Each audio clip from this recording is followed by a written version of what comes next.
Bismillahirrahmanirrahim. Bismillah, alhamdulillah, wassalatu wassalamu ala rasulillah wa ala alihi wa sahbihi wa mawala faman tabi'ahu bi ihsanin illa yaumil qiyamah.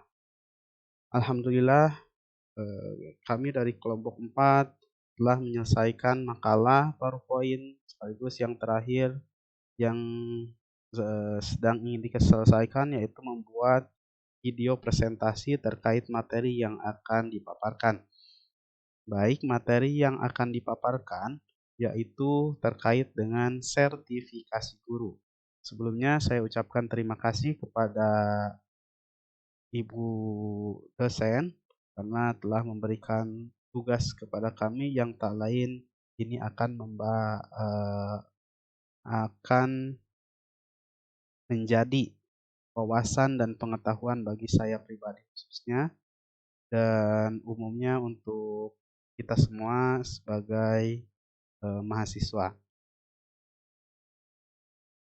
Baik, dari kelompok 4, alhamdulillah dari kerjasama kami, yaitu saya sendiri, Haji Wahab Wahyudi dan Rismawati, telah menyelesaikan makalah, PowerPoint, dan yang saya buatkan kali ini yaitu video presentasi. Langsung saja ke pembahasan. Sebelum lebih jauh membahas tentang sertifikasi guru, kita harus tahu dulu landasan hukum atau dasar hukum tentang sertifikasi guru. Yang pertama yaitu dalam Undang-Undang Nomor 20 Tahun 2003 tentang Sistem Pendidikan Nasional. Selanjutnya Undang-Undang Nomor 14 Tahun 2005 tentang guru dan dosen. Selanjutnya Peraturan Pemerintah Nomor 19 Tahun 2005 tentang Standar Nasional Pendidikan. Selanjutnya Peraturan Menteri Pendidikan Nasional Nomor 16 Tahun 2005 tentang Standar Kualifikasi dan Kompetensi Pendidik. Yang selanjutnya Fatwa atau Pendapat Hukum Menteri Hukum dan Hak Asasi Manusia Nomor 1 UM.01.02/253. Selanjutnya Permendiknas Nomor 18 Tahun 2007 tentang sertifikasi bagi guru dalam jabatan. Selanjutnya Permendiknas Nomor 40 Tahun 2007 tentang sertifikasi bagi guru dalam jabatan melalui jalur pendidikan. Lanjut ke pengertian sertifikasi guru. Sertifikasi adalah proses pemberian sertifikat pendidik untuk guru. Selanjutnya sertifikat pendidik adalah bukti formal sebagai pengakuan yang diberikan kepada guru sebagai tenaga profesional. Selanjutnya, sertifikasi bagi guru prajabatan dilakukan melalui pendidikan profesi di LPTK yang terakreditasi dan ditetapkan pemerintah, diakhiri dengan ujian kompetensi. Yang selanjutnya, sertifikasi guru dalam jabatan dilakukan sesuai dengan Peraturan Menteri Pendidikan Nasional Nomor 18 Tahun 2007, yakni dilakukan dalam bentuk penilaian portofolio. Selanjutnya, ke National Commission on Education Service atau NCES memberikan pengertian sertifikasi secara lebih umum, yaitu certification in a procedure whereby the state evaluates and review teacher candidates credentially and provides him or her a license to teach. Dalam hal ini, sertifikasi merupakan prosedur untuk menentukan apakah seorang calon guru layak diberi izin dan wewenang untuk mengajar. Hal ini diperlukan karena lulusan lembaga pendidikan tenaga keguruan sangat bervariasi. Sangat bervariasi, baik di kalangan perguruan tinggi maupun swasta. Sertifikasi guru adalah proses pemberian sertifikat pendidikan kepada guru. Sertifikat pendidik diberikan kepada guru yang telah memenuhi standar profesional guru. Guru profesional merupakan syarat mutlak untuk menciptakan sistem dan praktik pendidikan yang berkualitas. Sertifikat pendidik adalah sebuah sertifikat yang ditandatangani oleh perguruan tinggi. Penyelenggaraan sertifikat sebagai bukti formal pengakuan profesionalitas guru yang diberikan kepada guru sebagai tenaga profesional. Selanjutnya, tujuan dari sertifikat guru. Tidak lain, tujuan dari sertifikat guru yang pertama menentukan kelayakan guru dalam melaksanakan tugas sebagai agen pembelajaran. Selanjutnya, meningkatkan profesionalisme guru, kemudian meningkatkan proses dan hasil pendidikan, selanjutnya mempercepat terwujudnya tujuan pendidikan nasional. Masuk ke prinsip sertifikasi. Yang pertama dilaksanakan secara objektif, transparan, dan akuntabel. Tentunya pelaksanaan atau prinsip sertifikasi ini dilakukan secara objektif, kemudian transparan, dan akuntabel. Ini dilihat juga dari beberapa sebelum melakukan PPG, itu kalau di guru swasta atau di yang bernaungan di bawah Departemen Agama, itu prosesnya cukup panjang, dari mulai pretest, kemudian menunggu antrian untuk mengikuti PPG atau pelatihan profesi guru, selanjutnya mengikuti PPG tersebut yang terakhir, yang PPG terakhir yang saya tahu itu 3 bulan dengan proses daring. Itu yang bernaungan di atau di binaan Departemen Agama. Selanjutnya berujung pada peningkatan mutu pendidik nasional melalui peningkatan kompetensi dan kesejahteraan guru. Selanjutnya ini yang kedua tentang peningkatan mutu pendidikan. Tentu di saat pelatihan profesi guru, di sana banyak sekali yang harus diselesaikan terkait dengan administrasi, kemudian praktek, dan modul-modul itu harus dibaca, harus resume untuk sampai ke tahap yang terakhir, yaitu ujian pengetahuan. Selanjutnya peningkatan kompetensi dan kesejahteraan guru. Nah, setelah lulus juga, ini bagi guru PNS tentu akan mendapatkan uang dari hasil sertifikasi. Sama dengan guru honorer. Guru honorer juga akan mendapatkan gaji sertifikasi guru, tapi tidak sebesar guru yang sudah PNS. Selanjutnya dilaksanakan sesuai dengan peraturan perundang-undangan, di mana peraturan perundang-undangan ini akan terus dievaluasi sesuai dengan perkembangan zaman. Termasuk ketika PPG tahun 2021 itu dilaksanakan dengan moda pembelajaran daring selama 3 bulan. Selanjutnya dilaksanakan secara terencana dan sistematis. Tentu ini dijadwalkan dengan terencana jauh-jauh hari. Yang saya tahu, yang pengalaman di sekolah kami, yaitu lulus pretest, ini guru honorer atau non-PNS, tahun 2019 akhir mendapat panggilan untuk melaksanakan pretest untuk mengikuti PPG. Dari ke 7 orang yang mengikuti pretest, hanya 1 orang yang lulus pretest tersebut pada tahun 2019, yaitu guru mata pelajaran bahasa Arab. Setelah 2019 lulus pretest, kemudian mendapat panggilan untuk mengikuti pretest tersebut itu tahun 2021. Selain terkendala oleh pandemi, di sini juga ada perencanaan yang matang dari instansi terkait. Artinya ini dilaksanakan secara terencana dan sistematis.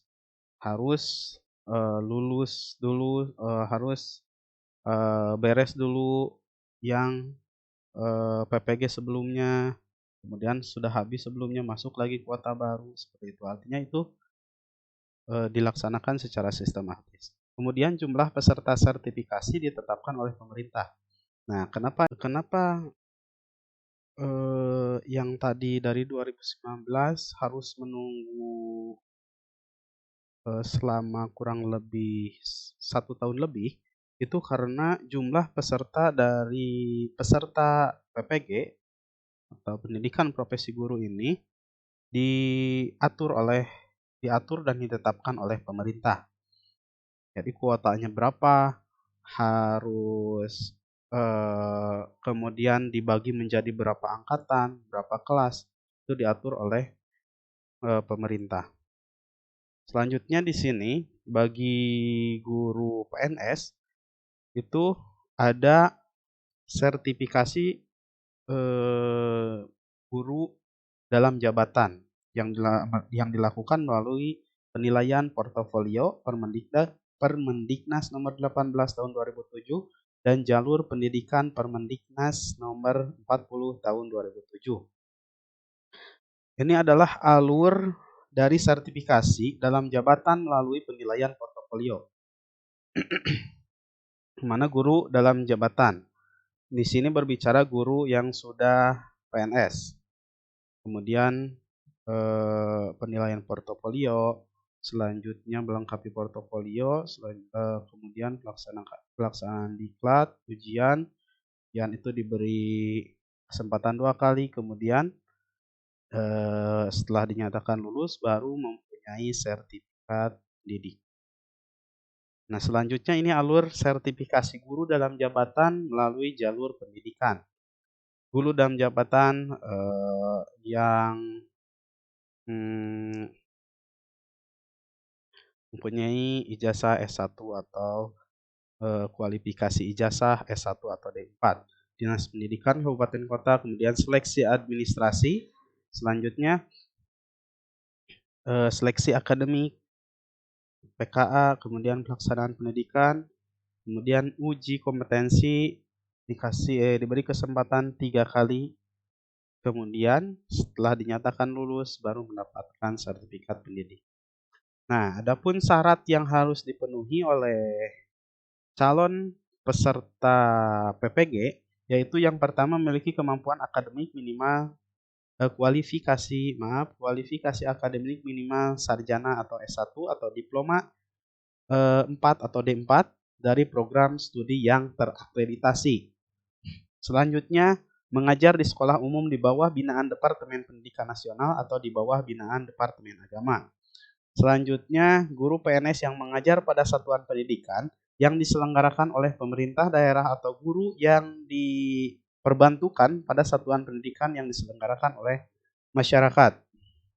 Selanjutnya, guru bukan PNS yang berstatus guru tetap yayasan atau disingkat dengan GTY, atau guru yang diangkat oleh Pemda yang mengajar pada satuan pendidikan yang diselenggarakan oleh pemerintah daerah. Selanjutnya, memiliki masa kerja minimal guru 5 tahun pada satu sekolah atau sekolah yang berbeda dalam yayasan yang sama. Selanjutnya, memiliki nomor unik pendidik dan tenaga pendidik atau yang disingkat dengan atau yang kita kenal juga dengan NUPTK bagi binaan Departemen Pendidikan Nasional dan NPK atau nomor pokok Kemenag bagi binaan Departemen Agama. Selanjutnya ada penetapan peserta. Beberapa hal yang perlu diperhatikan. Yang pertama, penetapan peserta untuk TK, SD, SMP, SMA, dan SMK oleh Dinas Pendidikan Kabupaten atau Kota dan MI, MTS, MA oleh Departemen Agama dari sistem yang dinamakan Simpatika.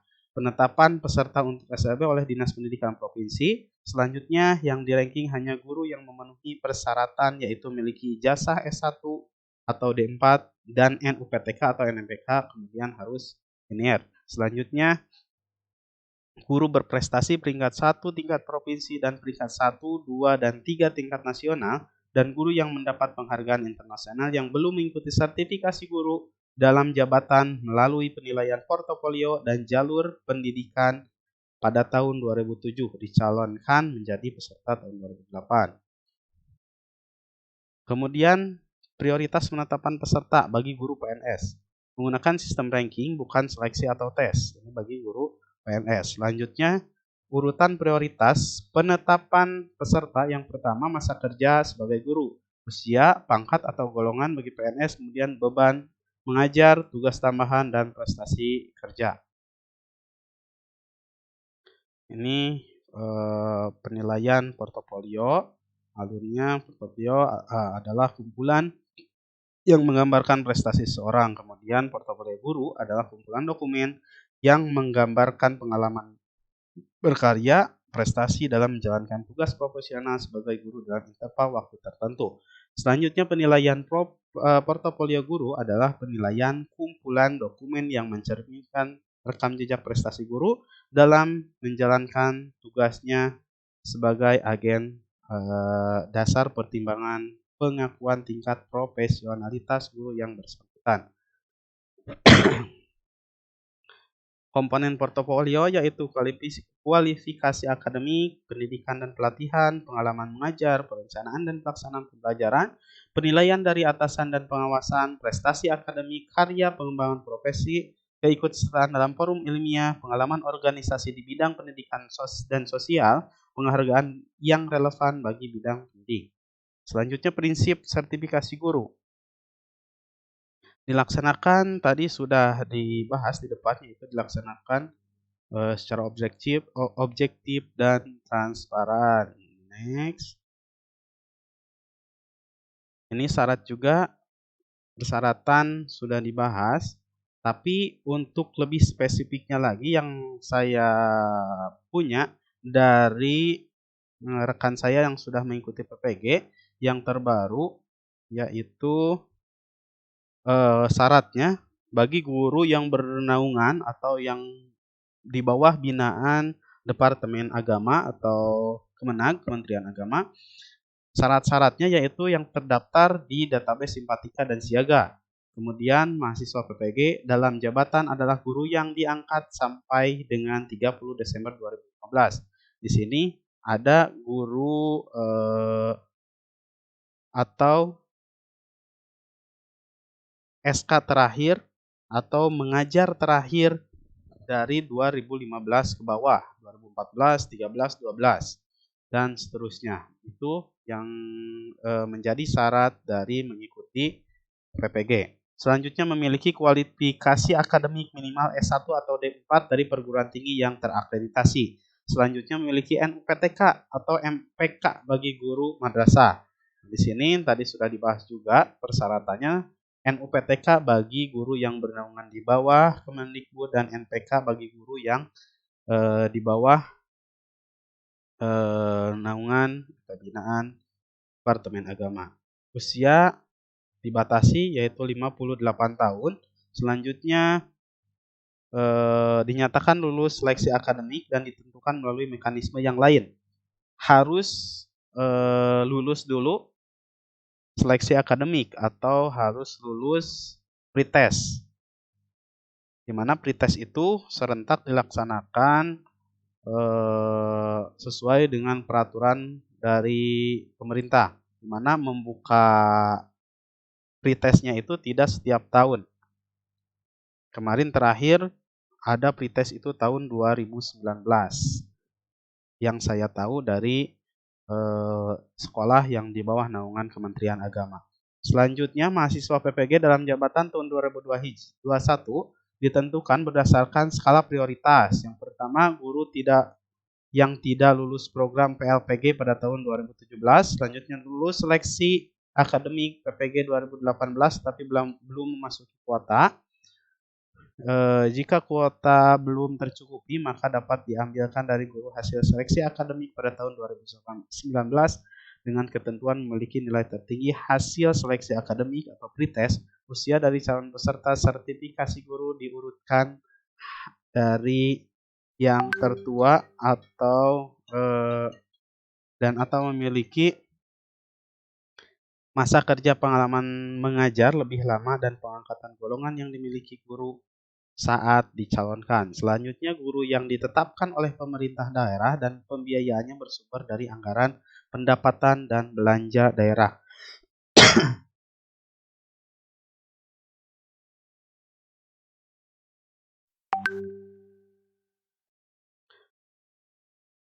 Jadi, pelaksanaan PPG ini ada pembiayaan yang bersumber dari Anggaran Pendapatan dan Belanja Daerah atau APBD.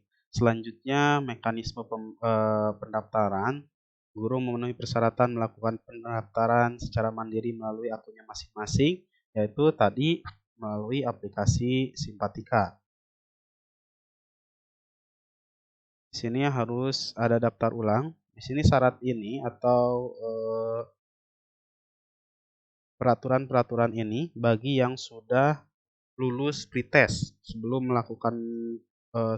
lulus pretest itu tidak berhak mengikuti PPG ini. Jadi sebelum melengkapi syarat-syarat yang tadi dipaparkan, harus lulus dulu mengikuti pretest atau tes akademik. Lanjut.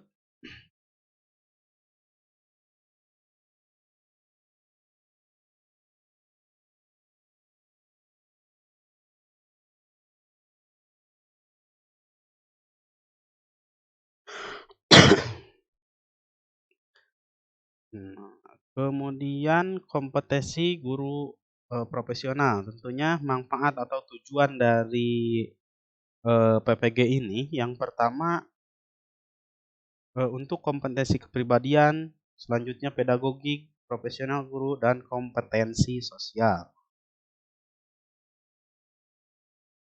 Instrumen sertifikasi guru. Sertifikasi guru berbentuk uji kompetensi yang terdiri atas dua tahap, yaitu tes tulis dan tes kinerja, yang dibarengi dengan SEP, apresial, dan portofolio, serta apresial penilaian atasan materi tes tulis, tes kinerja, dan SEP apresial yang dipadukan dengan portofolio didasarkan pada indikator esensial kompetensi guru sebagai agen pembelajaran.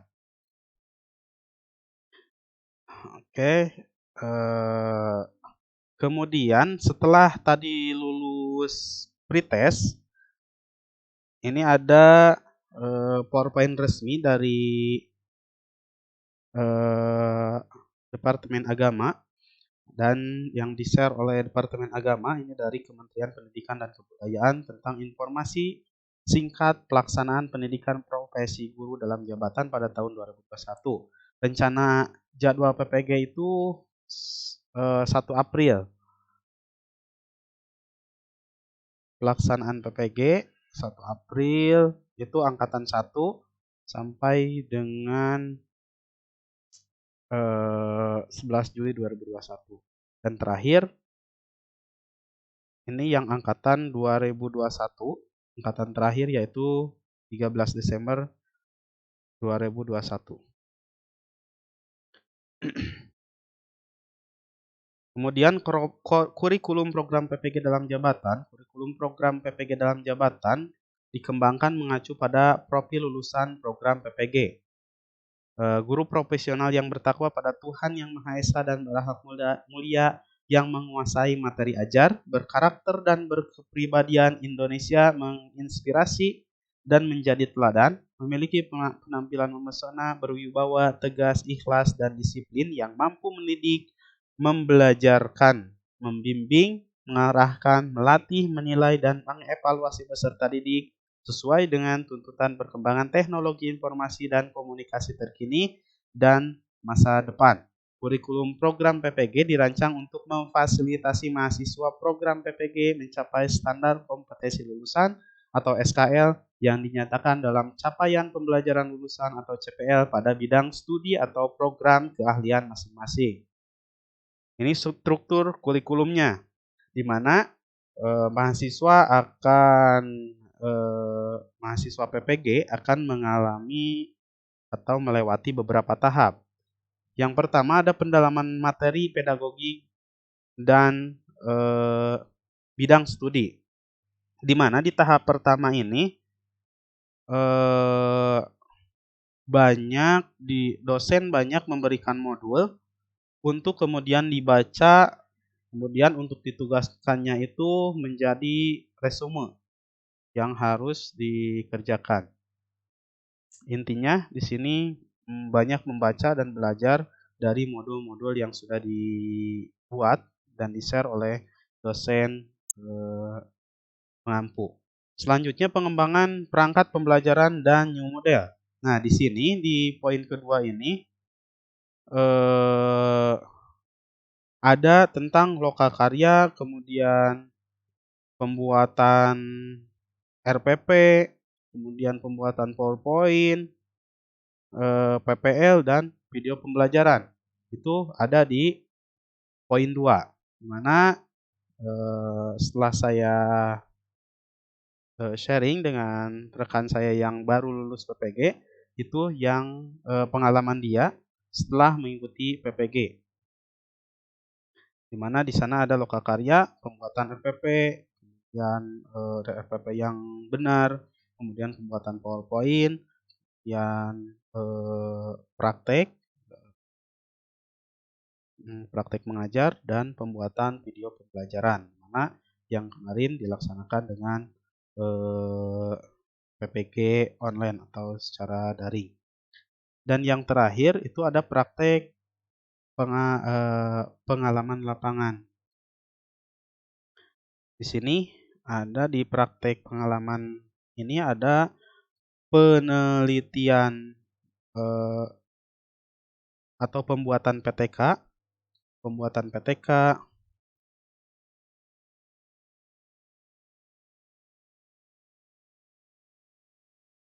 kemudian ada induksi, kemudian ada UKIN, selanjutnya ada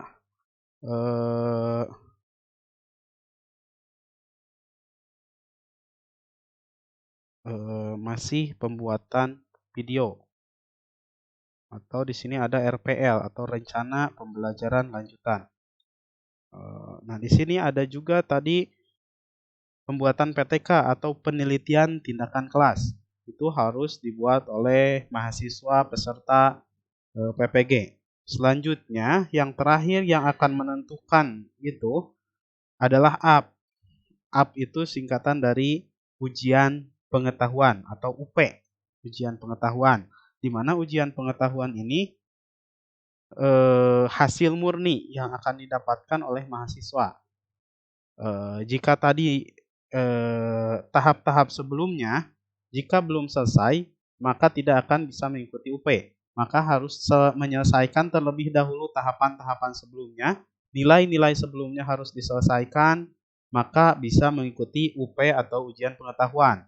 Nilai atau tahapan-tahapan sebelumnya di mana di sana ada campur tangan dosen, artinya penilaian itu bisa ditentukan oleh dosen. Tapi untuk ujian pengetahuan itu murni hasil dari pengetahuan dan hasil dari perkuliahan selama yang kemarin itu kurang lebih 2,5 bulan, kurang lebih 3 bulan.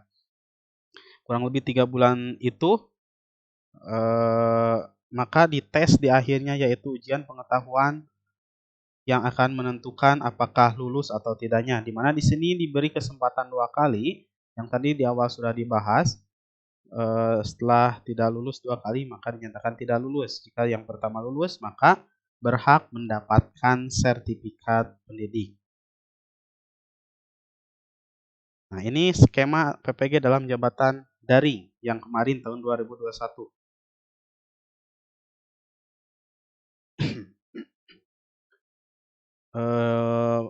Belum, tentunya ini guru yang belum mempunyai bersertifikat pendidik. Lulus seleksi akademik dan administrasi, mana tadi ada pretest dulu, kemudian pengumpulan administrasi, mana administrasi yang harus diupload karena sekarang era digital, maka persyaratan-persyaratan yang harus di-uploadnya itu adalah ijazah asli, kemudian transkrip asli, kemudian SK 2 tahun terakhir. Yang mana dokumen asli yang harus diselesaikan atau yang harus diberikan kepada universitas yang akan kita ikuti PPG, yaitu fotokopi atau legalisir dari ijazah, transkrip, kemudian SK mengajar 2 tahun terakhir, itu semua legalisir, kemudian ada fakta integritas. Selanjutnya ada fakta integritas yang harus ditandatangani oleh calon mahasiswa PPG. Nah, di sana dinyatakan eh, siap untuk mengikuti PPG. Selanjutnya, yang tadi melalui sistem atau aplikasi yang diupload ijazah, transkrip, dan SK mengajar, kemudian SK fakta integritas, di sana akan keluar data atau biodata yang sama juga harus diberikan kepada universitas yang akan eh, kita ikuti PPG atau pelatihan profesi guru.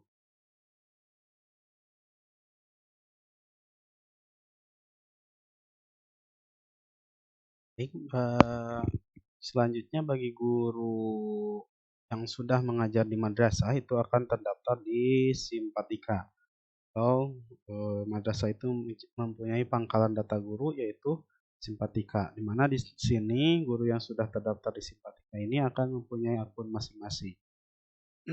Ini tampilan dari Simpatika. Kita bisa login. Nah, di sini akan nanti jika sudah saatnya untuk mengikuti PPG, itu akan ada pengumuman eh, untuk mendaftarkan diri mengikuti PPG. Nah, sebelum itu saat pertama kali kita mengikuti mendaftarkan diri masuk ke Simpatika ada verbal ijazah, di mana verbal ijazah itu akan mensinkronkan antara ijazah dengan mengajar. Artinya di sini guru yang tidak linier atau antara ijazah dengan mengajar di jadwal yang sudah diinput oleh operator berbeda, maka tidak akan terpanggil PPG. Kemudian ada syarat-syarat yang lainnya juga. Itu salah satu syarat, yaitu linier, mana ijazah diupload di awal, kemudian akan disesuaikan atau disinkronkan dengan mata pelajaran yang diinput oleh operator. Ini tampilan dari Simpatika, di mana nanti jika Bapak dan Ibu mengajar di madrasah, maka akan memiliki akun masing-masing di sini.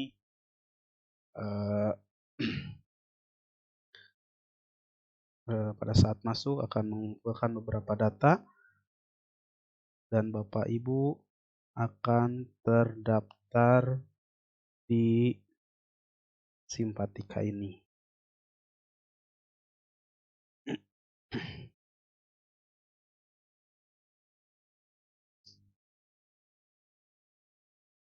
Mungkin itu yang dapat saya paparkan. Yang lebih jelasnya atau apabila ada salah dari penjelasan saya, maka mohon untuk rekan-rekan mengoreksi apa kesalahannya atau meluruskan, dan nanti akan lebih diluruskan terkait dengan pemaparan saya tentang sertifikasi guru oleh Ibu dosen. Mohon maaf apabila ada salah kata. Wabillahi taufiq wal hidayah. Assalamualaikum warahmatullahi wabarakatuh.